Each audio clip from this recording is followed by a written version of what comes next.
Nang araro ng apat na sasakyan sa bumangga sa gilid ng tulay ang isang oil tanker sa Maynila. Ang truck na walan umano ng preno. Ang nahulikam na insidente sa pagsaksi ni Salima Refran. Mula sa inner southbound lane, biglang kumana ng isang oil tanker sa kuhang ito ng dashcam na ibinigay sa MMDA. Kasunod nito, inararo ang apat na sasakyan sa Mabini Bridge sa Maynila. Isang AUV, motorsiklo at dalawa pang SUV sa harapan ang nadamay bago ito tumama sa gilid ng tulay. Paliwanag ng pahinante ng truck, sa itaas pa lang ng tulay, naramdaman na raw nilang nawalan sila ng preno. Dito na raw bumusina ng malakas ang kanyang driver. Okay naman po yan, nung umalis kami ng planta, lumabas kami, bumiyahe kami.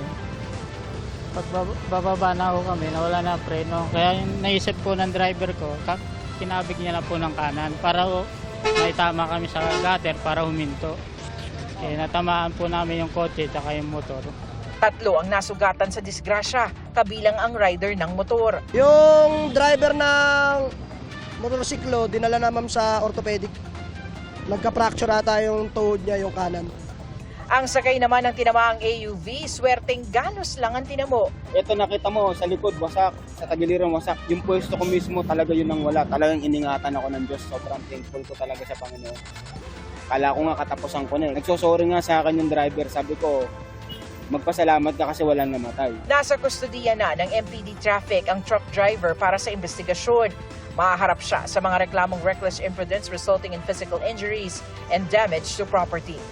Para sa GMA Integrated News, Salima Refran, ang inyong saksi. Mga kapuso, maging una sa saksi. Mag-subscribe sa GMA Integrated News sa YouTube para sa iba't ibang balita.